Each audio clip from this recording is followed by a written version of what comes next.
Welcome to the Inclusive Growth Show with Toby Milden. Future-proofing your business by creating a diverse workplace.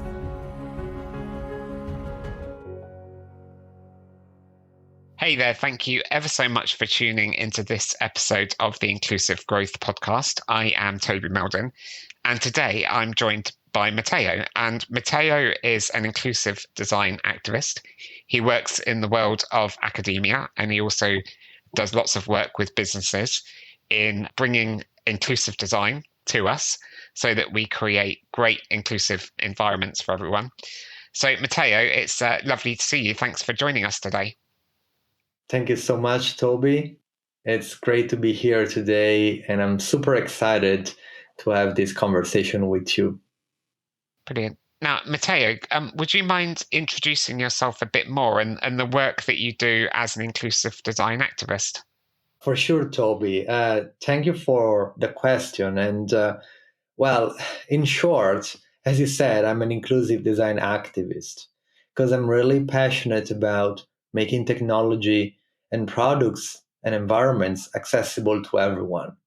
Now, it sounds like a very difficult task, but whether it's helping teams to design inclusive physical or virtual reality experiences, so buildings or hybrid working experiences, or creating user-friendly digital tools, my goal is really to ensure that people of all backgrounds, culture, abilities can benefit from the latest innovations to make their life a little bit better and a little bit easier. My background is in architecture. I worked as an architect, and then later on, I started doing more research in academia and in industry. And then I love also to share back, to teach, to mentor, to really bring the message of inclusive design to as many people as possible. And so throughout the years, I really had a lot of opportunities to live and work in different countries across Europe and the States, work on some really cool projects. I founded some startups, more recently the Metaethics Institute, which is a non-for-profit that really deals with the inclusion and ethical challenges of virtual reality and augmented reality environments. And I work for different companies and academic institutions such as Stanford and the University of Cambridge. And, ultimately, throughout my journey, I understood that inclusively designed environments and products are not just a nice to have, but are really essential for creating a better, more equitable future for all. So that's a little story about me. Brilliant. And why do you think that there isn't a stronger demand for creating more inclusive and accessible buildings or built environment? Well, this is a very interesting question because, for years, there has been assumptions on why we're not making enough inclusive and accessible buildings. And so at Cambridge, the research that I've done in the past few years really shined a light on these challenges that, influence how architects, how designers, how engineers, how creative people tend to design or maybe not design inclusive and accessible buildings. So we discovered that around 10% of the survey respondents of a large-scale survey that we shared from the University of Cambridge, only 10% of them reported that building owners are well informed about the benefits of designing inclusively. And also we found that more than 7 out of 10 building industry professionals think that clients and building owners don't perceive the value of inclusive design. So this survey was really instrumental to understand the correlation between the scarcity of clients' awareness of inclusive design with the lack of perceived value of inclusive design. So what that means? Well, it means that basically the fact that people don't know about how valuable it is to design for inclusion and for accessibility, it doesn't let them to understand how valuable and also how powerful an inclusively designed building can be, not just for people with physical or sensory or cognitive disabilities, but really for everyone. So we found that, as a result of this kind of biased perception, the scarcity of clients' awareness and project owners' awareness can become the dominant driver of the insufficiency of clients' request for a more inclusively designed buildings, facilities, workplaces, schools, museums, and everything. How could people make sure that they're designing spaces and products that are more inclusive and consider all aspects of human beings? Well, Toby, this is a really challenging question. And I would say there is no right or wrong answer here. But let's imagine that you don't have anyone in your circle of friends with enough knowledge of inclusive design or accessibility or designing for accessibility. Sometimes it's important that people really understand the value of designing for inclusion and designing for accessibility through empathy and compassion. So basically, you understand about the value of what you do, the value of designing more inclusive spaces, because you actually have a first-hand experience. You really are understanding how a non-inclusive space can really impact the use, the comfort, the well-being of people that are actually using that space. So through our research, we have created a series of tools that goes beyond meeting basic accessibility standards. So ultimately, these tools really are about allowing designers, architects, engineers, creators, but also, general contractors or facility managers. So everyone to understand and to have empathy about the diverse needs and experiences of all individuals. Ultimately, because it's not about what one, two, three, or a group of people can share with you when you have a project brief or when you have a meeting or when you're running a session with them. It's not about only a few people's needs, but it's trying to map out the wide variety of needs that a wide variety of people might have.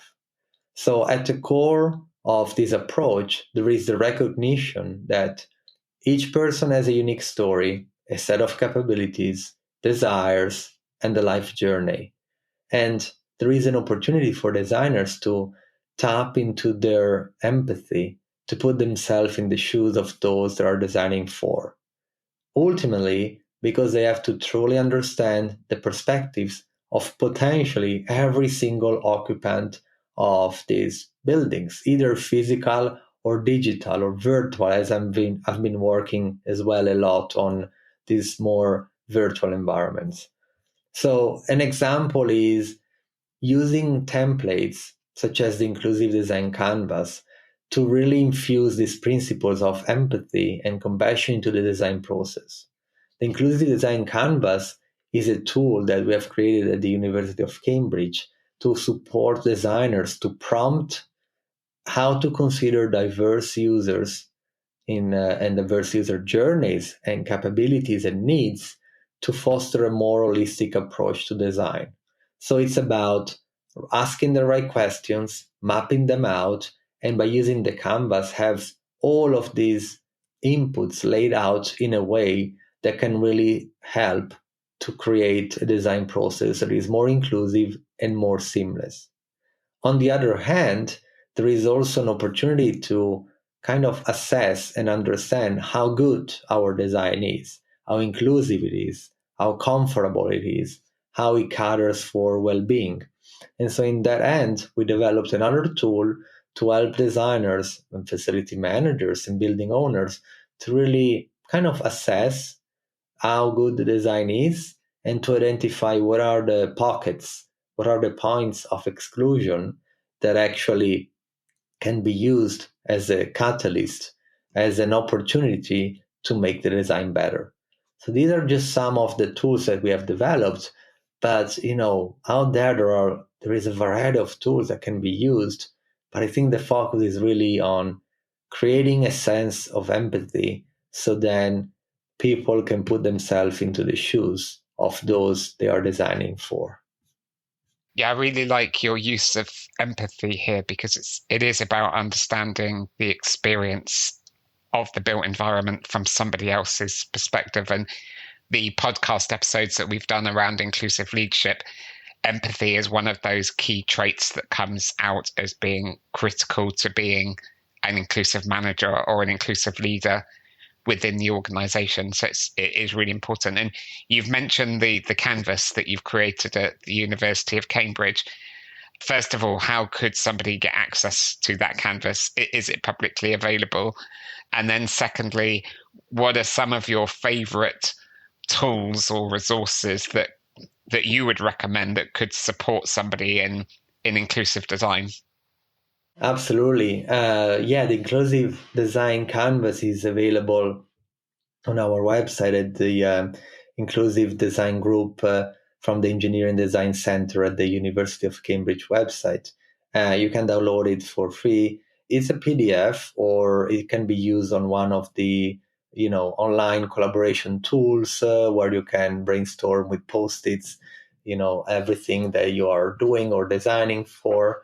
So yeah, you can download either a PDF, print it, and stick it on your wall and start running sessions with your team or with your customers, or you can just use the online collaboration tools.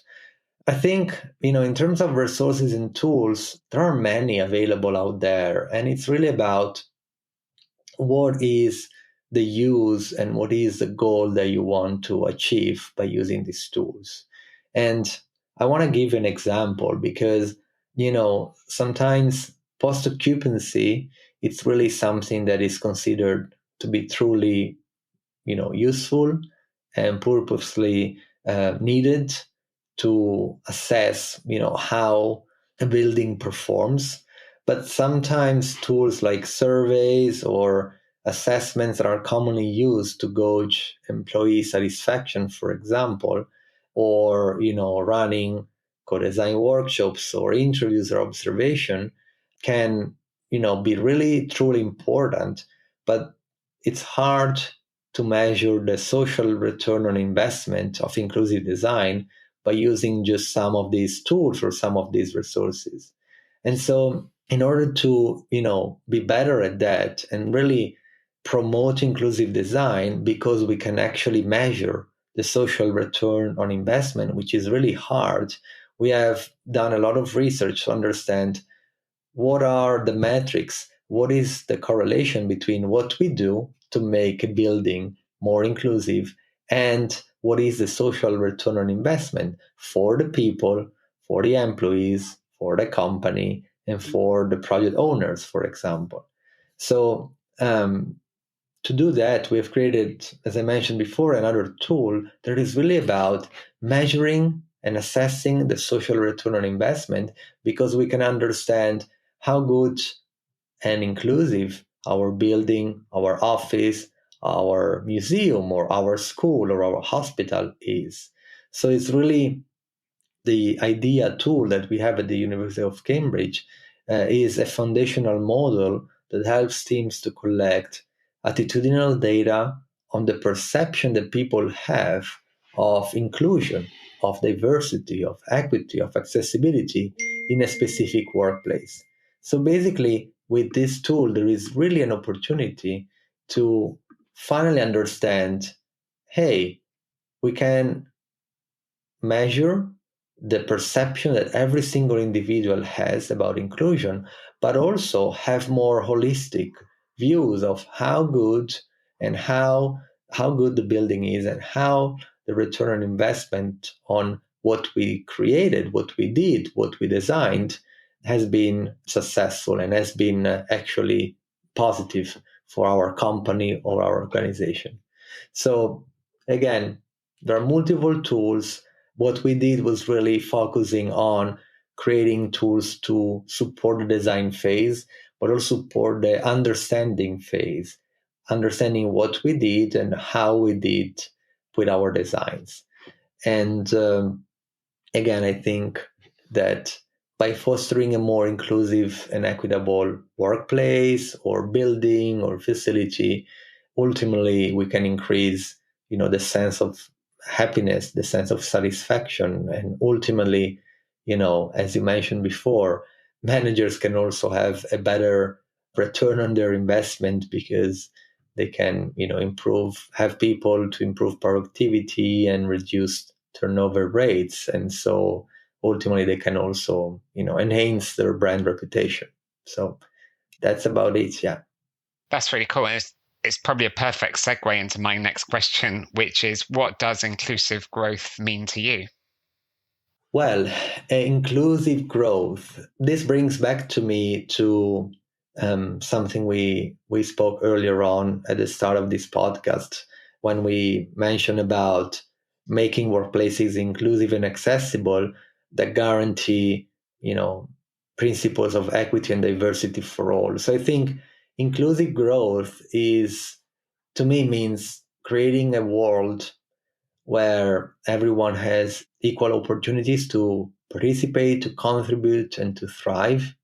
And just think for a moment about how this hybrid working pattern that grew exponentially since the pandemic is really leading to not equal opportunities for a lot of employees. So if you are working in the office and you're with your team, you can have different opportunities to talk to some people or maybe to share your ideas with a manager versus a person that is working remotely and is just taking part to the meetings online. So basically, there can be a bias towards those people that can work in person in the office versus people who are just having opportunities to join meetings online. This is a question that we have to raise because while we want to make sure that people have equal opportunities to participate and contribute to the work they do by being at home or by being in the office, on the other hand, we have to make sure that who is in the office doesn't have a specific advantage against somebody that is not able or have the opportunity to go to the office. So I think it's really about breaking down some barriers and ensuring that no one is left behind, regardless of their background or abilities or circumstances as well. So I think inclusive growth is about making sure that there is social cohesion. And for example, talking about workplaces, either you are in the office or either you're at home, you have both opportunities that are equal to be represented, to have opportunities to grow, to flourish, to go ahead with your career by leveraging one, the opportunities to work from home and maybe care about your family or everything else that you have to do at home, but also make sure that you can enjoy the time in person with your colleagues and feel valued, respected, and empowered to reach your full potential. So I think inclusive growth is really about creating these equal opportunities, both in the physical world as well as in the virtual or hybrid world where we currently live. Yeah, and we're seeing the merging of the physical and the virtual, aren't we, as well, through augmented reality, virtual reality, and there will come a day when we have implants as well to help us interact with the physical environment as well, I imagine. Thanks ever so much for sharing all of your insights today. If the person listening to us right now wants to contact you, maybe continue the conversation offline, and perhaps they want to access the resources or the toolkits that you mentioned, what's the best way of them doing that? Well, if you're inspired by this conversation today and you want to learn more about inclusive design, how to make workplaces and buildings more inclusive, but also how you want to think about virtual or hybrid workplaces and environments, well, you can look for me on LinkedIn, Matteo Zallio, or you can check my website, matteozallio.com, or the University of Cambridge website as well. So you can find resources, articles, academic papers, and case studies to delve deeper into the topic. Brilliant. And I'll just spell your website out. So it's MatteoZallio.com if you want to reach out to Matteo through his website. Thank you, Toby. It was great to talk to you today and with all the listeners. And I'm really hoping we can work together towards creating, more inclusive and equitable places and products and services, and in general, a more equitable world for all. Brilliant. Thanks. Yeah, we're definitely on the same mission. So I look forward to collaborating with you a bit on that further. And thank you for tuning into this episode with Matteo and myself today. Hopefully you've taken away some inspiration about building inclusive environments. If the resources that Matteo has created at the University of Cambridge sound useful for you, please do access it through the University of Cambridge website, which you can download them for free. So I think that's a great free resource that's available to you. And as Matteo says, if you want to continue the conversation offline about inclusive design, creating inclusive built environments, and also inclusive digital environments, then please do reach out to him through LinkedIn as well. So until the next time, thanks ever so much for tuning into this episode. And I look forward to seeing you on the next episode, which will be coming up very soon. Until then, take good care of yourself. Bye-bye. Thank you for listening to the Inclusive Growth Show. For further information and resources from Toby and his team, head on over to our website at milden.co.uk.